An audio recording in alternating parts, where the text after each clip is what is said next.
પ્રકરણ 4ના online video લેક્ચરમાં આપનું હાર્દિક સ્વાગત છે. સ્વાધ્યાયનો 16 નંબર દાખલો આપણે જોઈએ.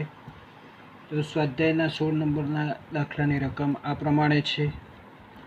આર ત્રિજ્યા અને એન આંટા ધરાવતા એક વર્તુળાકાર ગૂંચળામાંથી વિદ્યુત પ્રવાહ I પસાર થાય છે અને તેની અક્ષ પર તેના કેન્દ્રથી x અંતરે ચુંબકીય ક્ષેત્રનું મૂલ્ય જે આપણને આપેલું છે B બરાબર μ0 I r² n by 2 x² plus r² ની 3/2 જેટલું છે. તો દર્શાવો કે ગૂંચળાના કેન્દ્ર પાસે આ સમીકરણ જાણીતા સમીકરણ જેવું બને છે. એટલે પહેલો પ્રશ્ન આપણે જોઈએ.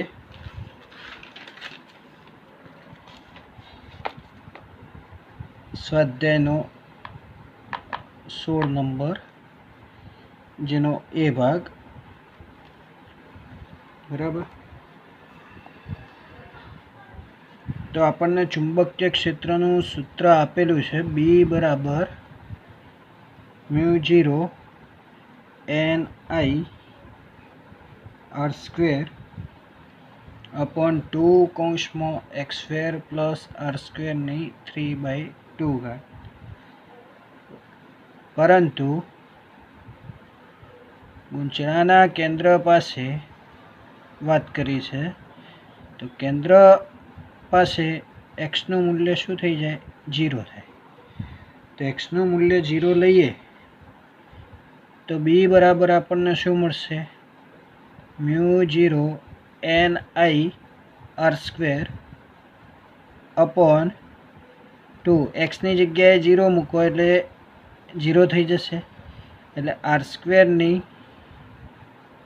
3/2 ઘાત થાય. તો અહીંયા સ્ક્વેર છે એ અને 2, તો એ ઘાત કેન્સલ થાય, એટલે B બરાબર આપણને શું મળશે? μ0 n I r² / r³ મળે. એટલે r² કેન્સલ થાય, બરાબર. એટલે અહીંયા 2r³ થશે, એટલે r² કેન્સલ થશે, એટલે આપણને ચુંબકીય ક્ષેત્રનું સૂત્ર μ0 ni/2r જેટલું મળશે. એટલે આ ચુંબકીય ક્ષેત્ર કોનું? તો કેન્દ્ર આગળનું ચુંબકીય ક્ષેત્ર કહી શકાય, B કેન્દ્ર, બરાબર.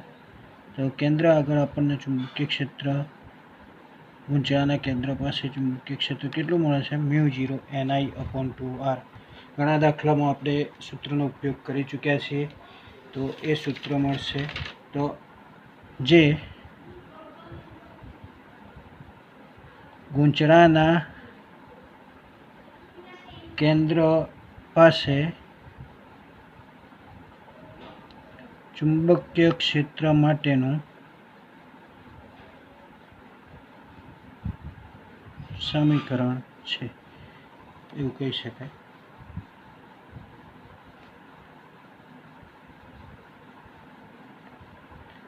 હવે એના બીજા ભાગની અંદર આપણને પ્રશ્ન એવો કર્યો છે કે બે સમાંતર એક અક્ષ પર આવેલા સમાન ત્રિજ્યા r ના બે ગૂંચળા વિચારો, જેમના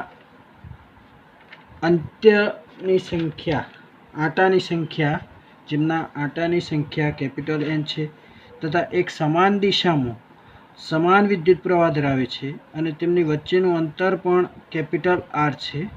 દર્શાવો કે બે ગૂંચળાના મધ્યમાં તેમની અક્ષ પર આવેલા બિંદુની આસપાસ કેપિટલ R ની સરખામણીમાં નાના અંતર સુધી ચુંબકીય ક્ષેત્ર નિયમિત હશે, જે લગભગ B બરાબર 0.72 ટેસ્લા વડે દર્શાવી શકાય છે. એટલે આપણે બીનું મૂલ્ય કેટલું લાવવાનું છે? 0.72 ટેસ્લા જેટલું લાવવાનું છે. તો આકૃતિ આ મુજબ થશે. બે સમાંતર અને એક અક્ષ પર આવેલા સમાન ત્રિજ્યા r ના ગૂંચળા, એટલે તમે જુઓ અહીંયા કેપિટલ R ત્રિજ્યા ધરાવતા બે ગૂંચળા એક જ અક્ષ ઉપર આવેલા છે. આ ડોટેડ લાઇન જે છે એ ગૂંચળાની અક્ષ બતાવેલી છે. આ શું બતાવેલી છે? ગૂંચળાની અક્ષ. એટલે કહે છે કે બે સમાંતર અને એક જ અક્ષ પર આવેલા સમાન ત્રિજ્યા આરના ગૂંચળા વિચારો. એટલે બંને ગૂંચળાની ત્રિજ્યા આપણે કેટલી લીધી? કેપિટલ આર જેટલી ત્રિજ્યા લીધેલી છે. બરાબર.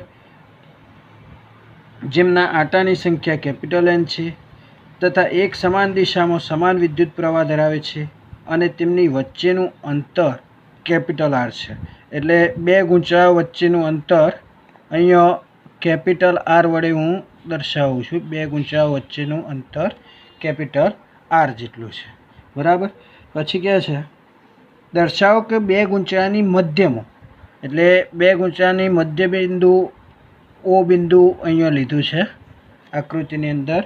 તો મધ્યમાં તેમની અક્ષ પર આવેલા બિંદુની આસપાસ આરની સરખામણીમાં નાના અંતર સુધી, એટલે આ મધ્ય બિંદુ લઈએ, ઓને મધ્ય બિંદુ લીધું. બરાબર.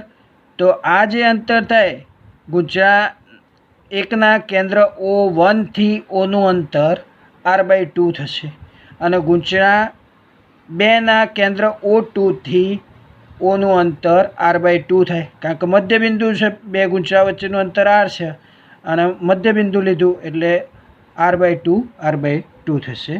પણ કહે છે કે ઓની આસપાસ આરની સરખામણીમાં, કેપિટલ આરની સરખામણીમાં નાના અંતર સુધી.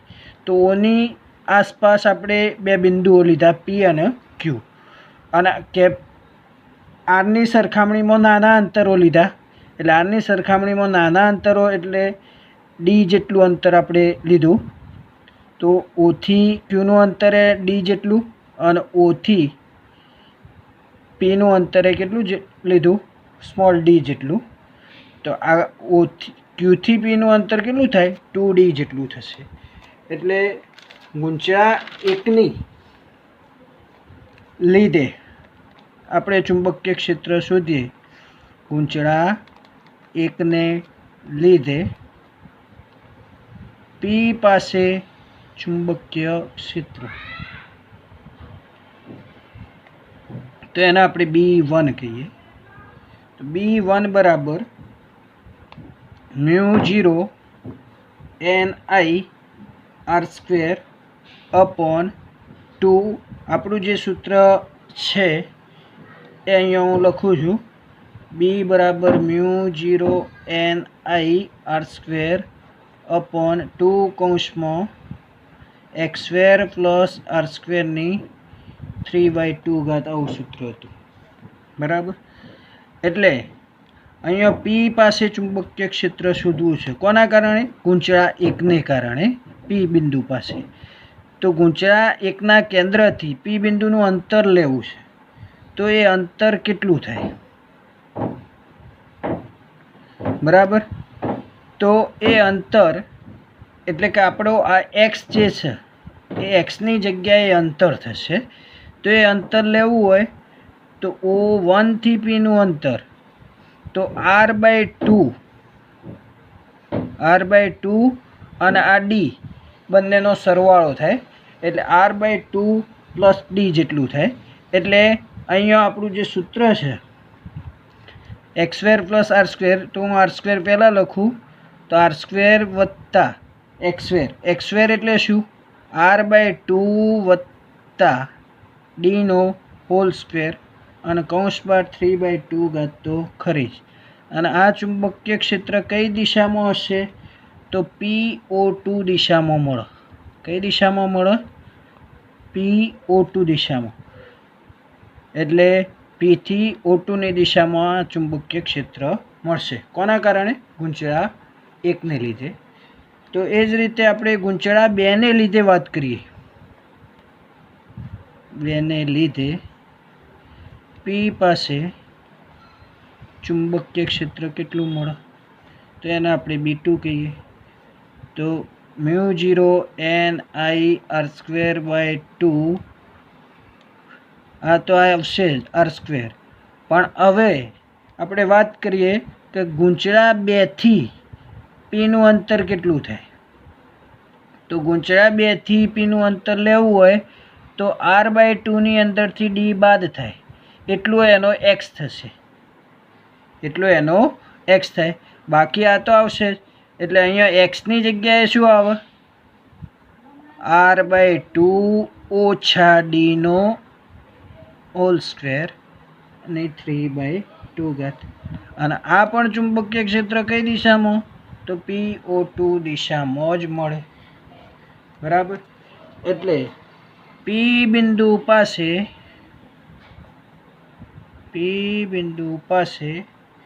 કુલ ચુંબકીય ક્ષેત્રની વાત કરીએ તો પી બિંદુ પાસે કુલ ચુંબકીય ક્ષેત્ર આપણું જે છે એ આપણને કેટલું મળે? તો એને બીપી કહીએ. પી બિંદુ આગળનું છે એટલે B1 વત્તા B2 બંનેના કારણે મળે એ એટલે બંનેનો સરવાળો થશે. અને એક જ દિશામાં છે એટલે સરવાળો થાય છે. PO2 દિશામાં છે, આ પણ PO2 દિશામાં છે, એટલે બંને એક જ દિશામાં મળે છે એટલે બંનેનો સરવાળો થાય. જો બંને વિરુદ્ધ દિશામાં મળતા હોત તો પછી બાદબાકી થાય, એટલે B1 વત્તા B2. તો આપણું જે સૂત્ર છે આ 1 નંબર ગણો અને આ 2 નંબર. તો 1 અને 2ની કિંમત અહીંયા મૂકું તો 1 અને 2માં કોમન શું નીકળે? તો μ0NIr²/2 કોમન નીકળશે. બરાબર. અને અંદરના પદની અંદર ઉપર અંશની અંદર 1 થઈ જાય અને છેદની અંદર શું થશે? તો r² વત્તા r/2 વત્તા ડીનો હોલ સ્ક્વેર છે. તો એનું વિસ્તરણ આપણે a plus Bino whole square હોય તો એનું વિસ્તરણ શું લખાય? a² વત્તા 2ab વત્તા b². મુજબ આનું વિસ્તરણ કરો તો r/2નો વર્ગ કરો તો r²/4 થાય. 2ab એટલે rd થઈ જશે વત્તા d²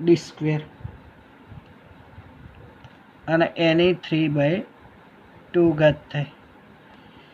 તો વત્તા આ ખ્યાલ આવ્યો છે? a વત્તા બીનો હોલ સ્ક્વેર છે તો આપણા સમીકરણ 1માં r/2નો વર્ગ કરો તો r²/4 થાય. હવે 2ab એટલે અહીંયા 2 ગુણ્યા r/2 ગુણ્યા d આવું થાય. એટલે આ 2 કેન્સલ થઈ જાય એટલે વચ્ચેનું પદ કેટલું મળે? rd જેટલું.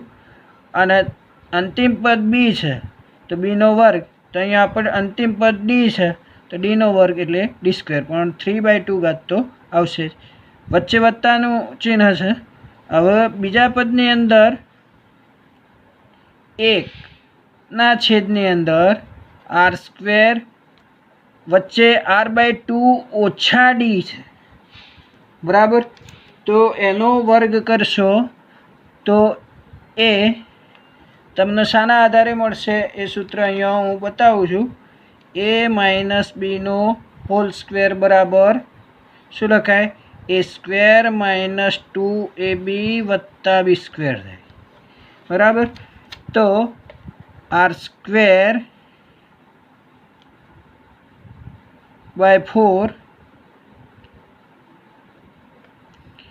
ઓછા rd વત્તા d². ફક્ત ફરક વચ્ચેના ચિહ્નનો જ આવશે. અહીંયા 2ab જે કહીએ છે તો એમાં બીજું જે પદ છે એ 2, પ્રથમ પદ a એટલે r/2 અને અંતિમ પદ b એટલે અહીંયા આપણું d, એટલે 2 કેન્સલ થાય પણ વચ્ચે ચિહ્ન માઇનસ છે એટલે વચ્ચેના પદમાં માઇનસ ચિહ્ન આવશે. તો આ રીતે એનું સાદું રૂપ આપીએ. પરંતુ તમે આકૃતિમાં જોઈ શકો છો ડી જે અંતર છે એ r કરતાં ઘણું જ નાનું કહી શકાય. એટલે અહીંયા આપણે પરંતુ ડી લેસ દેન આર હોવાથી આર સ્ક્વેરની સાપેક્ષે ડી સ્ક્વેરને અવગણતો, એટલે ડી સ્ક્વેરવાળું પદ આપણે અવગણીશું. તો μ0 ni આર સ્ક્વેર બાય 2 છેદની અંદર એક ડી સ્ક્વેરવાળું પદ અવગણીએ છીએ, બરાબર. તો આ બંને જે પદ છે, તો આ 4 જે છે એ આર સ્ક્વેર સાથે ગુણાય એટલે 4r² વત્તા r² એટલે 5r² બાય 4 થશે. એટલે 5r² બાય 4 વત્તા rd અને એની કેટલી ઘાત થશે 3/2. ડી સ્ક્વેરવાળા પદને તો શું કર્યું, અવગણ્યું, એટલે એ ધ્યાનમાં લેવાનું નથી. વત્તા તો બીજા પદની અંદર એ શું થશે, r² વત્તા r² બાય 4 છે, એટલે આ બંને પદ 4 અહીંયા ગુણાય તો 4r² વત્તા r² એટલે 5r² બાય 4 એટલે 5r² બાય 4 ઓછા rd, ડી સ્ક્વેર તો અવગણવાનું છે તો એની 3/2 ઘાત થાય. તો આપણને આ પદ મળશે, બરાબર.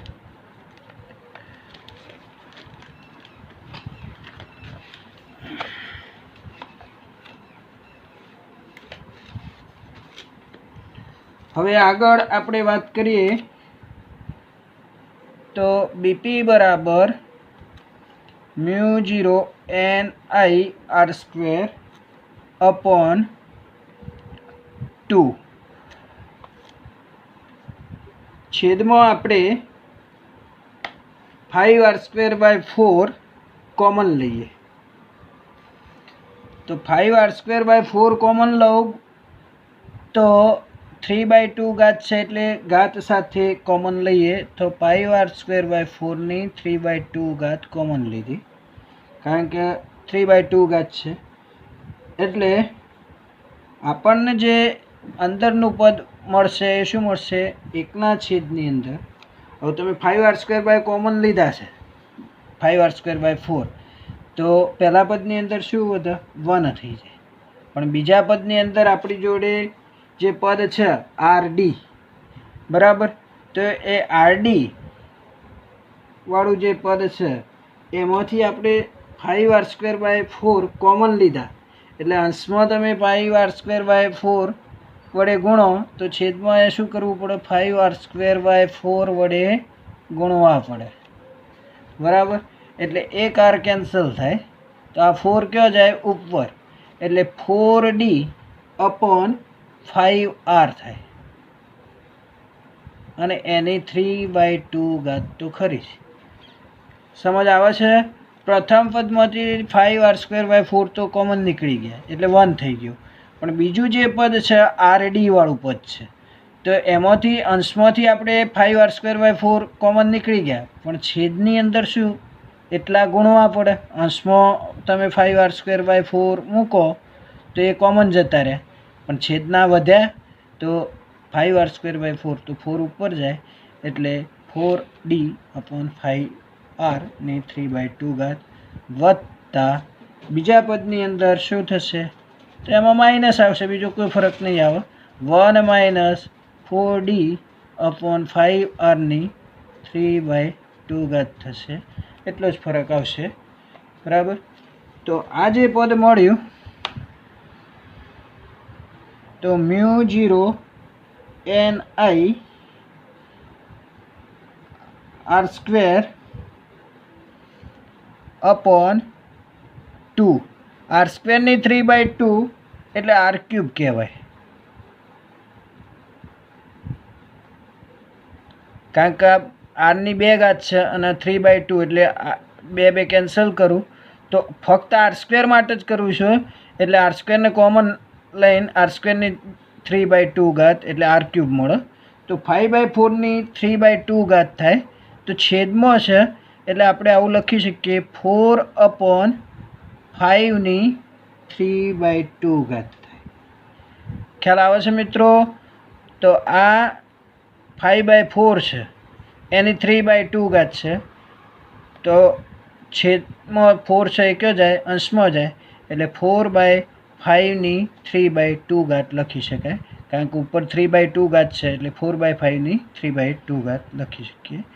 અહીંયા આ જે છેદ છે એના અંશમાં લઈ જઈએ તો 1 + 4d/5r ની -3/2 થશે, વત્તા એ જ રીતે બીજા પદને છેદનો અંશમાં લઈ જઈએ તો 1 - 4d/5r ની -3/2 થશે.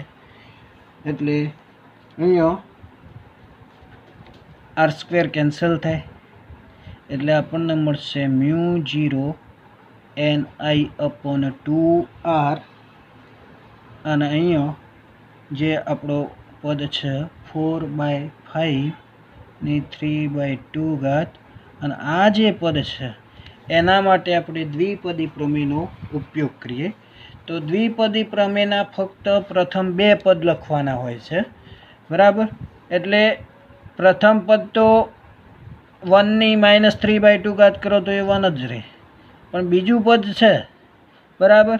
એટલે પ્રથમ પદ 1, બીજું પદ લખવા માટે આ માઇનસ જે ઘાત છે એના આગળ લાવવાની, એટલે -3/2 × 4d/5r. આના પછી આગળ પદો ચાલુ રહે, પણ એ આપણે લખતા નથી, એ અવગણવાના છે, આપણે ધ્યાનમાં લેવાના નથી. દ્વિપદી પ્રમેયનું વિસ્તરણ આ રીતે થાય. પહેલું પદ તો જે આપ્યું હોય એ, અને બીજું પદ લખવા માટે જે ઘાત આપી છે ચિહ્ન સાથે, એ ઘાત એ આગળ આવી જશે, એટલે 3/2, બરાબર, અને 4d/5r, વત્તા એ જ રીતે આ પદમાં પણ 1 ઓછા અને -3/2 આગળ આવે, અને 4d/5r. બાકીના પદો આપણે ધ્યાનમાં લેવાના નથી. એટલે આ શાના આધારે વિસ્તરણ કર્યું? તો દ્વિપદી પ્રમેય અનુસાર વિસ્તરણ કરતો. વિસ્તરણ સમજમાં આવી ગયું? આપણે જે દ્વિપદી પ્રમેયનું વિસ્તરણ કરીએ છીએ એમાં આગળ પદો મળે એ ધ્યાનમાં લેવાના નથી. મોટી ઘાતવાળા પદોને અવગણવાના હોય છે. આગળ આની ઘાત વધતી જાય પણ એ ધ્યાનમાં લેવાની નથી. હવે μ0 ni/2r 4/5 ની 3/2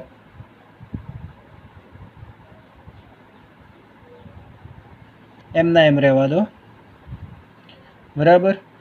તો અહીંયા 1 4 તરી 12, એટલે 2 છેદ ઉડાડો તો 6d/5r થશે, બરાબર. તો આ જ રીતે અહીંયા 1 માઇનસ પ્લસ, એટલે પ્લસ 4 તરી 12, 12/2 એટલે 6d, અને 5r તો એમના એમ જ, એટલે 6d/5r, 6d/5r plus or minus cancel, એટલે 1 + 1 2, એ 2 અને છેદનો 2 કેન્સલ થશે, એટલે μ0 ni/2r 4/5 ની 3/2 કૌંસમાં 2 થાય, આ 2 કેન્સલ થાય, બરાબર. તો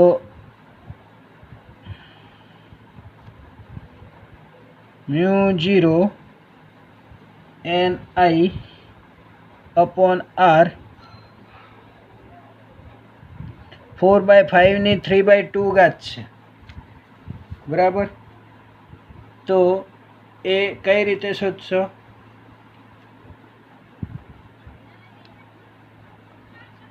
તો એનું મૂલ્ય તમને મળશે 0.72 ટેસ્લા, બરાબર.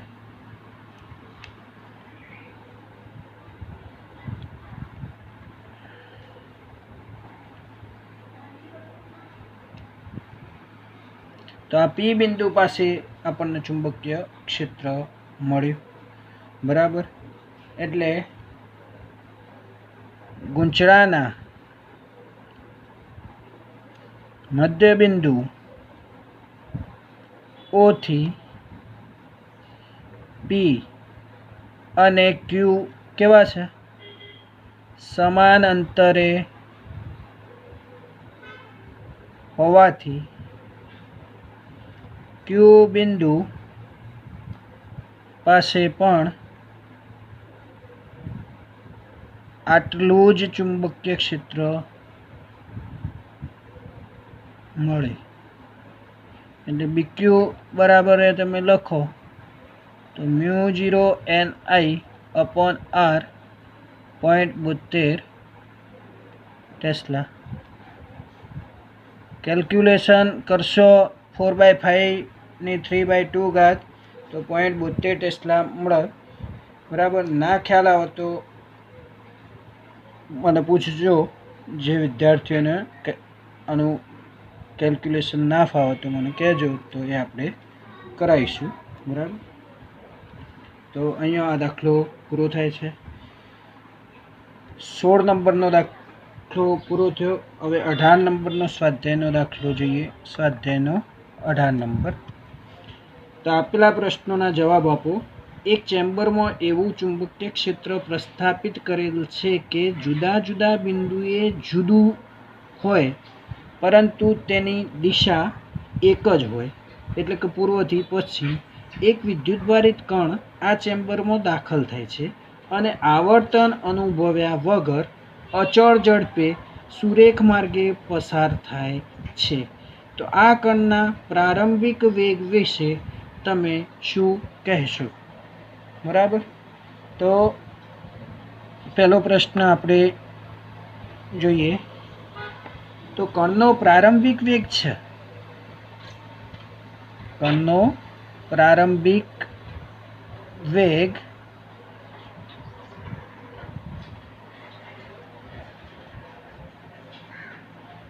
ચુંબકીય ક્ષેત્ર બીને સમાંતર કે પ્રતિ સમાંતર હોવાથી પ્રારંભિક વેગ એ ચુંબકીય ક્ષેત્ર બીને કેવો હોય? સમાંતર કે પ્રતિ સમાંતર. પ્રતિ સમાંતર એટલે વિરુદ્ધ દિશામાં હોય. તે ક્ષેત્રમાં કંઈ પણ આવર્તન અનુભવ્યા વગર, એટલે એનું આવર્તન થતું નથી, સુરેખ માર્ગે ગતિ કરે છે. કારણ કે પ્રારંભિક વેગ કેવો મળે છે? ચુંબકીય ક્ષેત્ર બીને સમાંતર કે પ્રતિ સમાંતર હોય.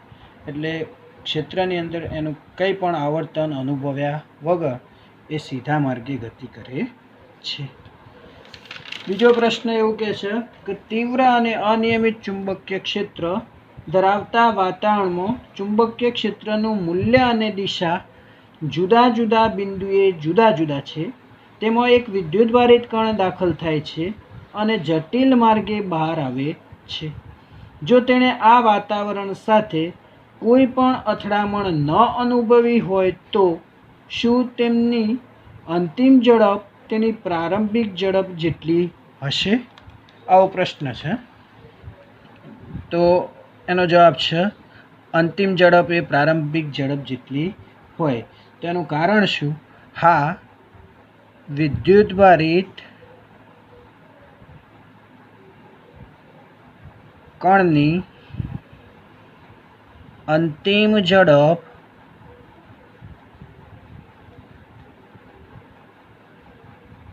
તેની પ્રારંભિક ઝડપ જેટલી થશે.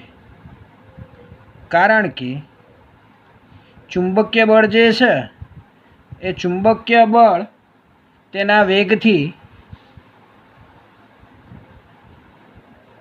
તેના વેગની દિશા બદલે છે, પરંતુ તેનું મૂલ્ય બદલાતું નથી.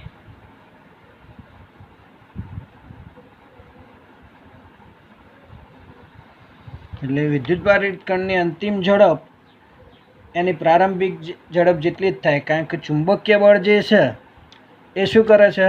વેગની દિશા બદલે છે. અહીંયા વેગની દિશા બદલે છે. મૂલ્ય સી પ્રશ્ન. તો સી પ્રશ્નની રકમ એ છે, પશ્ચિમથી પૂર્વ તરફ ગતિ કરતો એક ઇલેક્ટ્રોન ઉત્તરથી દક્ષિણ દિશામાં નિયમિત ચુંબકીય ક્ષેત્ર ધરાવતી ચેમ્બરમાં દાખલ થાય છે. નિયમિત ચુંબકીય ક્ષેત્રને કઈ દિશામાં લગાડવું જોઈએ કે જેથી ઇલેક્ટ્રોન કોઈ પણ કોણાવર્તન અનુભવ્યા વગર સીધી રેખામાં ગતિ કરે? તો પશ્ચિમથી પૂર્વ તરફ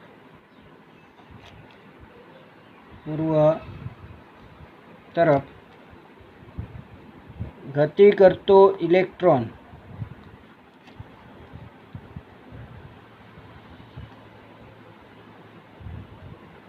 નિયમિત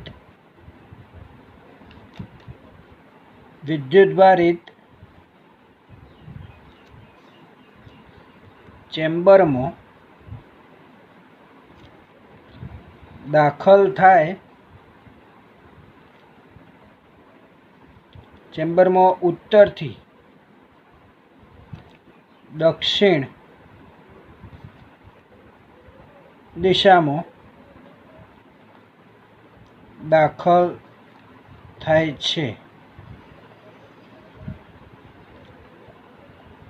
આ ગતિમાન ઇલેક્ટ્રોન પર જો વિદ્યુત બળ ચુંબકીય બળ જેટલું અને વિરુદ્ધ દિશામાં હોય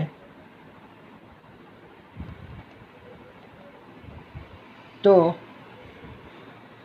તેનું વિચલન થતું નથી.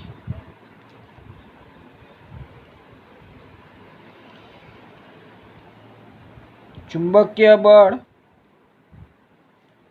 દક્ષિણ દિશા તરફ હોય છે. ફ્લેમિંગના ડાબા હાથના નિયમ મુજબ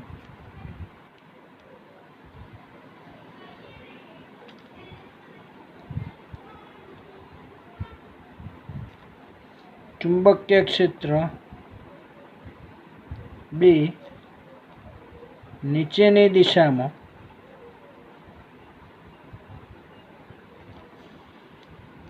લંબરૂપે હોવું જોઈએ. થિયરિકલ પ્રશ્ન છે. એટલે પશ્ચિમથી પૂર્વ તરફ ગતિ કરતો ઇલેક્ટ્રોન નિયમિત વિદ્યુતભારિત ચેમ્બરમાં ઉત્તરથી દક્ષિણ દિશામાં દાખલ થાય.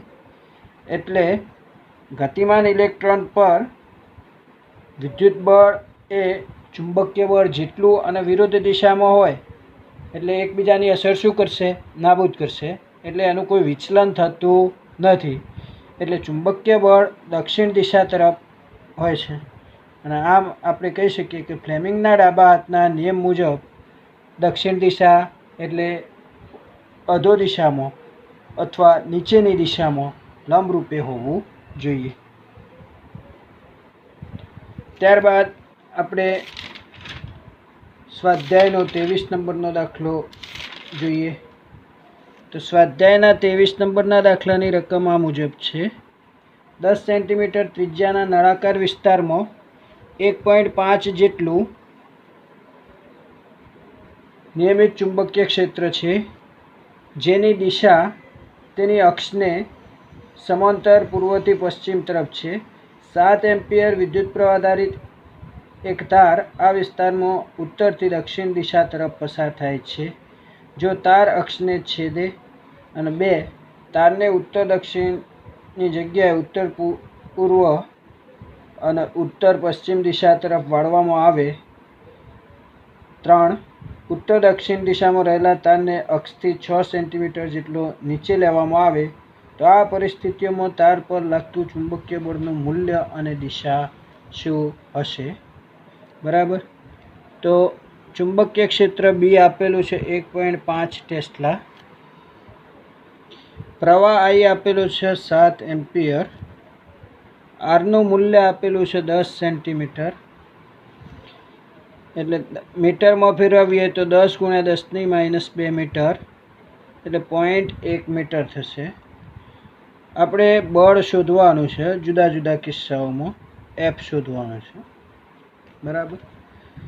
તો 3 કિસ્સા છે, એટલે F1, F2 અને F3 નામ આપવું હોય તો આપી શકીએ, શોધવાના છે. અને L બરાબર 2R થશે. આકૃતિ હું દોરું એમાં તમને સમજાવીશ. L બરાબર શું થશે? 2R થશે. એટલે Rનું મૂલ્ય 0.1 એટલે 0.2 મીટર L થશે. તો આ પ્રશ્ન એની અંદર આપણે જોઈએ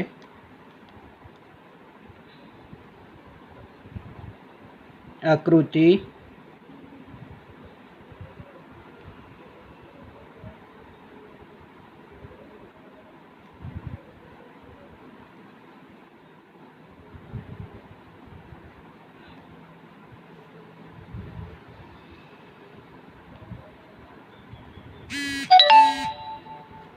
તો 10 સેન્ટીમીટર ત્રિજ્યા છે.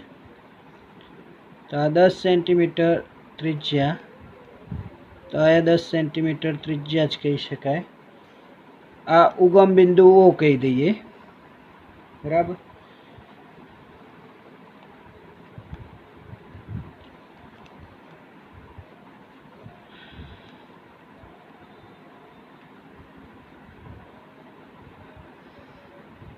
અહીંયા સીડી નામ આપીએ.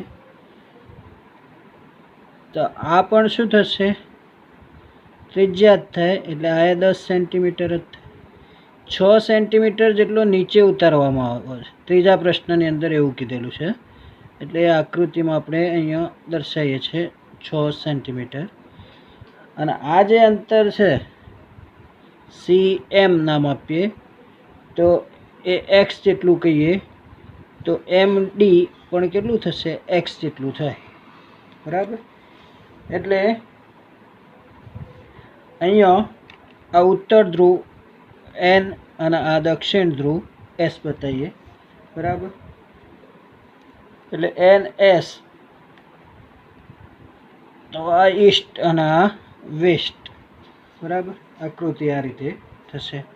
તો સૌ પ્રથમ આપણે લઈએ કે નળાકાર વિસ્તારની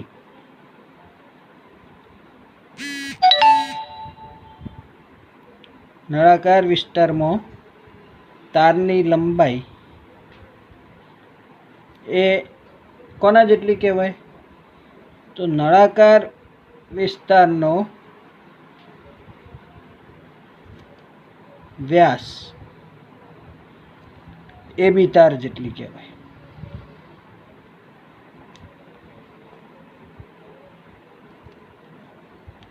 એટલે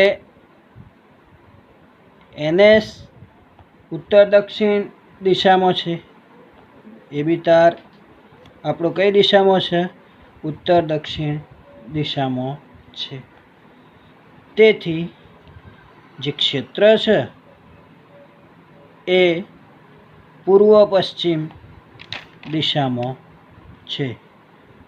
આપણો તાર જે છે એ કઈ દિશામાં છે? આકૃતિમાં તમે જોઈ શકો છો, આ તાર છે. બરાબર. એ ઉત્તર દક્ષિણ દિશામાં છે. તો આપણું જે ક્ષેત્ર છે એ કઈ દિશામાં મળશે? તો પૂર્વ પશ્ચિમ દિશામાં ક્ષેત્ર મળશે. એટલે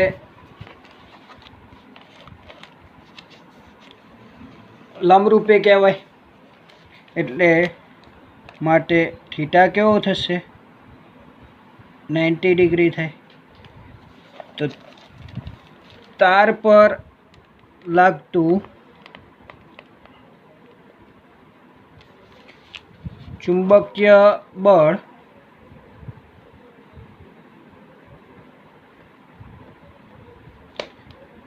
એફ બરાબર આપણે સૂત્ર ભણી ગયા, બિલ્લસ યાદ રાખવાનું કીધું હતું, BIL sin થીટા બરાબર. તો અહીંયા બીનું મૂલ્ય આપણી જોડે છે 1.5, આઈ આપેલો છે 7, L 2R થાય. જો તારની લંબાઈ AB એ તાર છે તો એ R વત્તા R એટલે 2R થાય, અને આરનું મૂલ્ય છે 0.1 એટલે 2 ગુણ્યા 0.1 એટલે 0.2 મીટર થાય, એટલે L બરાબર 0.2, અને થીટા 90 ડિગ્રી છે એટલે સાઈન 90 થશે. સાઈન 90 એટલે 1 થાય, તો આ ગુણાકાર કરશો તો તમને 2.1 જેટલો જવાબ મળશે. તો આટલા ન્યૂટન બળ લાગે. અહીંયા સાઈન 90 બરાબર શું લીધું? 1 બરાબર. તો તાર પર લાગતું ચુંબકીય બળ 2.1 ન્યૂટન જેટલું. તો આ બળની દિશા શોધવી હોય તો ફ્લેમિંગના ડાબા હાથના નિયમ પરથી આ બળ કઈ દિશામાં લાગશે? તો શિરોલંબ ઉપર તરફ લાગે છે, અથવા ઉર્ધ્વ દિશા કહો તો પણ ચાલે. એટલે અહીંયા પહેલો ભાગ પૂરો થઈ જાય છે. હવે બીજો ભાગની અંદર આપણે વાત કરીએ તો બીજા ભાગની અંદર એવું કીધું છે, તારને ઉત્તર દક્ષિણની જગ્યાએ ઉત્તર પૂર્વ અને ઉત્તર પશ્ચિમ દિશા તરફ વાળવામાં આવે. તો આપણે લખીએ કે જો તારને ઉત્તર દક્ષિણથી ઉત્તર પૂર્વ એટલે નોર્થ ઈસ્ટ અથવા નોર્થ વેસ્ટ તરફ વાળવામાં આવે ત્યારે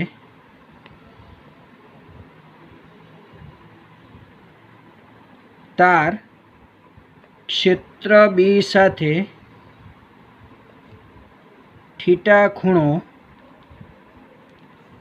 રચે છે. એટલે અત્યારે પહેલી જે આકૃતિ છે એની અંદર તમે જોઈ શકો છો કે તારને કઈ સ્થિતિમાં રાખેલો છે? ઉત્તર દક્ષિણ સ્થિતિમાં. તો એને ઉત્તર દક્ષિણથી નોર્થ ઈસ્ટ એટલે ઉત્તર પૂર્વ અથવા એન્ડ નોર્થ વેસ્ટ એટલે કે ઉત્તર પશ્ચિમ તરફ વાળવામાં આવે ત્યારે ચુંબકીય ક્ષેત્ર સાથે એ કેટલો ખૂણો રચશે? થીટા જેટલો ખૂણો રચે. તો એ આકૃતિ સ્વરૂપે આપણે જોઈએ. તો એની આકૃતિ આપણે હું આ રીતે બતાવું છું તમને.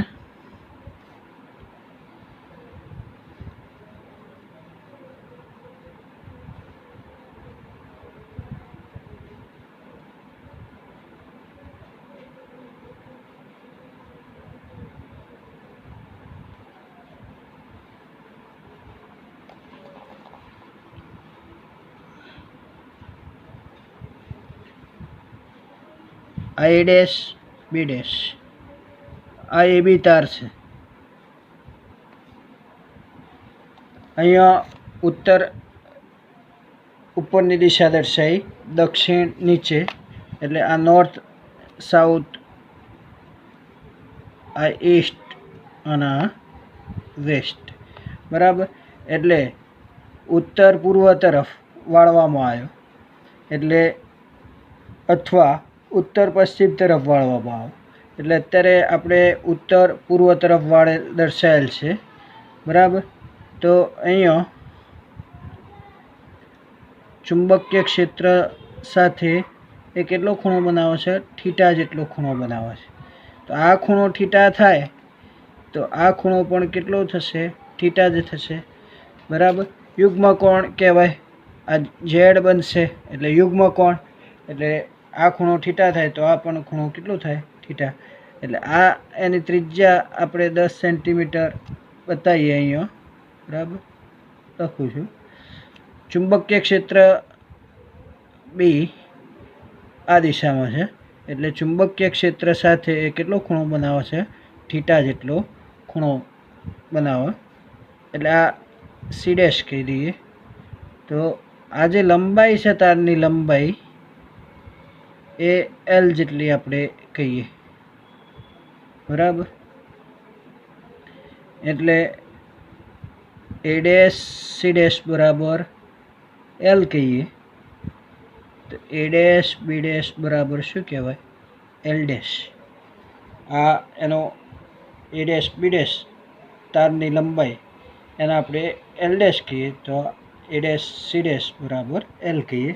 તો આકૃતિ પરથી આપણે જોઈએ તો સાઇન થીટા બરાબર શું થશે? એલ અપોન એલ ડેશ થશે. આ ખૂણાની સામેની બાજુ જોઈ શકો છો. તો આ ખૂણો થીટા છે, એની સામેની બાજુ એલ થાય, અને કર્ણ એ ડેશ બી ડેશ એટલે એલ ડેશ થશે. એટલે સાઇન થીટા બરાબર એલ અપોન એલ ડેશ. તો એલ ડેશ બરાબર શું થશે? L upon sine theta. તો તાર પર લાગતું બળ એફ બરાબર શું લખાય? B I L dash sine theta થાય, બરાબર. તો અહીંયા એલ ડેશની કિંમત આપણે મૂકીએ તો બી આઈ એલ ડેશ એટલે શું? L upon sine theta. ઉપર આપણે કિંમત લાવ્યા છીએ એલ ડેશની. પહેલા પ્રશ્નની અંદર જે રીતે જોઈ ગયા, પણ અહીંયા આપણે B I L dash sine theta લઈશું એફ બરાબર. એટલે એલ ડેશની કિંમત ઉપર લાવ્યા છે એલ અપોન સાઇન થીટા. તો સાઇન થીટા કેન્સલ થશે. તો એફ બરાબર બી આઈ એલ થાય. ને એના આધારે બીનું કિંમત 1.5, આઈ 7 અને એલની કિંમત 0.2. તો કેલ્ક્યુલેશન કરશો તો એનો જવાબ કેટલો મળશે? 2.1 ન્યૂટન જેટલો જવાબ મળશે, બરાબર. અને આ બળ કઈ દિશામાં લાગશે? તો આ બળ શિરોલંબ અધો દિશામાં લાગે.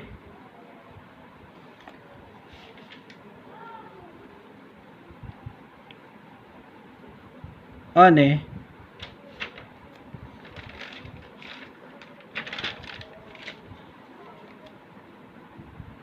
આઈ અને બી વચ્ચેના કોઈ પણ ખૂણા માટે સાચું છે.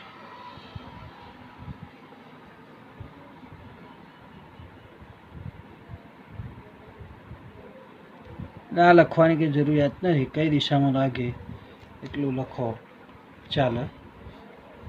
હવે ત્રીજો પ્રશ્ન એની અંદર પાછો સી પ્રશ્ન કીધેલો છે. તો એની અંદર એવું કહે છે, ઉત્તર દક્ષિણ દિશામાં રહેલા તારને અક્ષથી 6 સેન્ટીમીટર જેટલો નીચે લાવવામાં આવે તો આ પરિસ્થિતિઓમાં તાર પર લાગતા ચુંબકીય બળનું મૂલ્યને દિશા શું છે?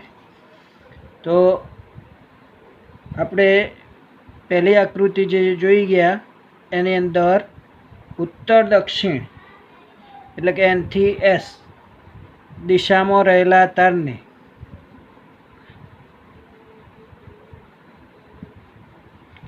અક્ષથી 6 સેન્ટીમીટર જેટલો નીચે લાવવામાં આવે તો ચુંબકીય ક્ષેત્રમાં તારની લંબાઈ એટલે ઉપર આકૃતિ જે પહેલા ભાગમાં દોરી હતી એના આધારે ચુંબકીય ક્ષેત્રમાં તારની લંબાઈ કેટલી થશે? તો એ તમે જુઓ તો આ સીડી જેટલી કહેવાય. આ 6 સેન્ટીમીટર જેટલો નીચે લાયા એટલે આ સીડી જેટલી લંબાઈ. તો એક્સ વત્તા એક્સ એટલે 2x જેટલી એની લંબાઈ થાય ચુંબકીય ક્ષેત્રમાં તારની લંબાઈ આપણને કેટલી મળશે? 2x જેટલી, બરાબર. તો એ x શોધવો છે. તો એ x શોધવા માટે આપણે અહીંયા જે કાટકોણ ત્રિકોણ છે OCM, એની અંદર આપણે પાયથાગોરસનું પ્રમેય વાપરીએ.